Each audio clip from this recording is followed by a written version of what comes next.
un bateau, je pense que c'est la meilleure des machines à rêve qui puisse exister.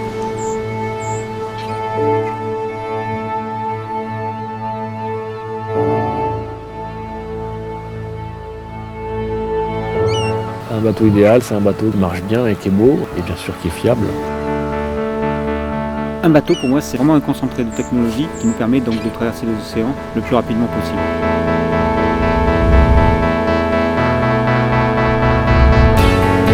Un bateau idéal, pour moi, c'est un bateau qui doit être performant et fiable.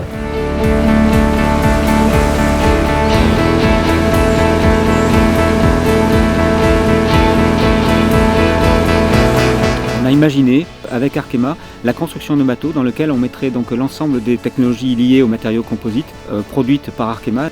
Le Mini, c'est une étape nouvelle dans un sponsoring qui était un peu original dès le début, puisque l'histoire remonte en fait à la construction du trimaran, la Loue Multi, dans lequel les produits d'Arkema étaient déjà présents. Un mélange de robustesse, de souplesse et de fiabilité. Mettre des bateaux sur l'eau, mettre des gars dessus, inventer des trucs, essayer des trucs, réussir, moi ça me fait rêver. Romaric Neusser, l'architecte du bateau, et Lalou.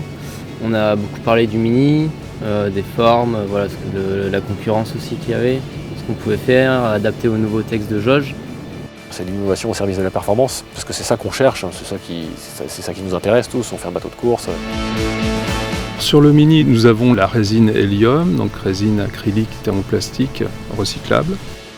C'est la première fois qu'une résine recyclable allait être utilisée sur un bateau de ce type, un bateau de compétition. Donc la première surprise, c'était qu'on nous le propose. La deuxième, c'était qu'on y arrive. On a pris du temps. C'était un vrai co-développement. On a mené ça comme un projet de R&D.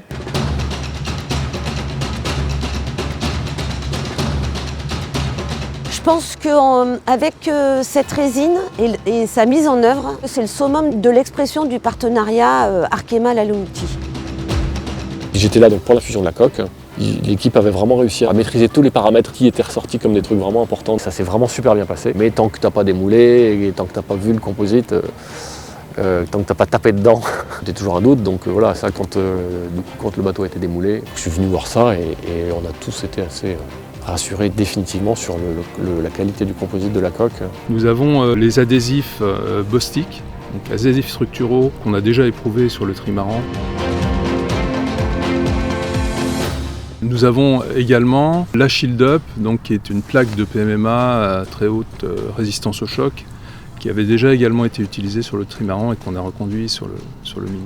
Ce qui est important dans notre approche, et ça l'a été sur ce bateau, c'est d'apporter des solutions que les concepteurs peuvent designer, imaginer à leur façon. Pourquoi pas essayer donc de pousser l'innovation au-delà donc des matériaux vers un bateau innovant dans ses réflexions, dans sa façon d'avancer, dans sa façon donc de traverser les océans.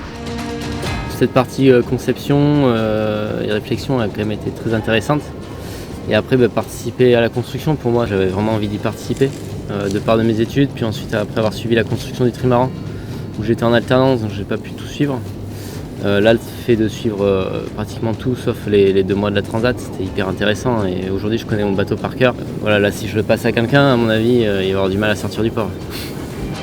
Nous, on a vraiment pressenti que Quentin était la bonne personne, le bon gars pour prendre en main ce projet.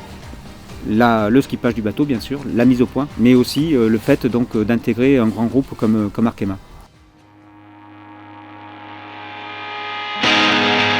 Les choix, on les a un peu fait ensemble au départ, hein, dans les grandes lignes, sur ce qu'on allait mettre ou pas dans ce bateau-là. Lalou, il m'a toujours suivi là-dedans, peut-être parce qu'il aurait rêvé de faire ce bateau-là pour lui. Et puis peut-être que moi, c'est tout à fait le bateau que je me serais fait pour moi. De partir d'une feuille blanche pour au final avoir un bateau qu'on est en train de mettre à l'eau, voilà, ça reste des moments forts, quoi, c'est clair. C'est le premier bateau qui m'est dédié. Il y a très peu de personnes qui ont cette chance-là. Tout le monde s'est laissé embarquer par un espèce de rêve du bateau ultime. Aujourd'hui, on a mis pas mal d'innovations à bord et ça c'est hyper intéressant pour la Loue Multi, pour Arkema et aussi pour la classe Mini.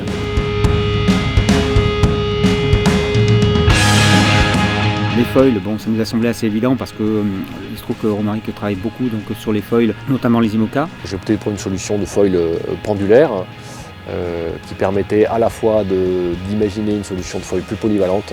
L'idée des foils, c'était d'alléger le bateau et de faire un bateau éventuellement volant dans les conditions idéales, mais absolument pas tout le temps. On est le premier mini à avoir des foils qui vont sortir des 3 mètres de large une fois dépliés, donc le bateau ira presque jusqu'à 6 mètres 30 à peu près.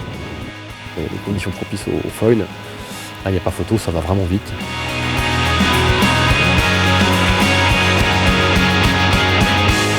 Puis après est venu donc le choix de l'aile. On a essayé de peser le pour et le contre, ce que ça représentait en termes de développement, en termes de coût. La grande idée dans tout ça, c'est d'aller défricher donc encore une voie inexplorée, qui est le fait d'avoir donc une aile d'avion télescopique au large. Et on est aujourd'hui donc le premier bateau à fonctionner avec une aile télescopique. Vraiment on défriche là-dessus. Et là on a défriché avec bien sûr donc la même volonté qu'Arkema aujourd'hui, d'aller explorer des voies qui nous semblent être innovantes. Profitant de cette étrave ronde, on a pu mettre un rail à l'avant pour faire tourner l'été et le bout de dehors, ce qui permet d'avoir un bout de dehors qui se rentre dans le bateau et non plus sur le côté comme tous les autres bateaux. Pour finir, ça va être les safrans relevables avec les foils, avec les plans porteurs.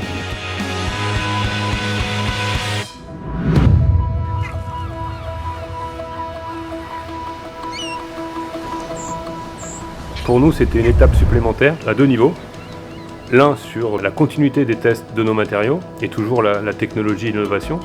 Et l'autre, c'était aller un cran plus loin aussi pour la Loue dans la transmission, dans la formation et donner en fait toutes ses chances à Quentin dans de nouvelles épreuves avec un nouveau bateau. Je ne sais pas si c'est plus simple pour moi d'apprendre tout ça et de se confronter à ce nouveau mode de navigation, mais ce qui est sûr, je sais que j'ai moins d'expérience que tous les autres, donc c'était peut-être plus facile pour Romaric de me faire découvrir des trucs. C'est sûr qu'il faut un peu oublier pas mal de choses, sans oublier toutes les règles de sécurité, mais c'est une nouvelle façon de naviguer et je l'apprends et c'est tellement plaisant que c'est pas un problème. J'étais très très fière de l'équipe qu'on a mis autour de cette table, vraiment. Je l'échangerai pour rien au monde. C'est un bateau vraiment de course au large, donc c'est-à-dire qu'on part pour 100 ou 150 000, voire plus, donc de bords sur lesquels on va pouvoir peaufiner les réglages, mais on va être sur le même bord, ce qui va permettre donc d'être performant et au fur et à mesure donc d'aller vite sur un bord. Et je pense que c'est là où il y a un vrai gros avantage sur ce bateau par rapport peut-être à ses camarades. Il y a plein de petits réglages à trouver et c'est hyper intéressant, ça promet de belles choses.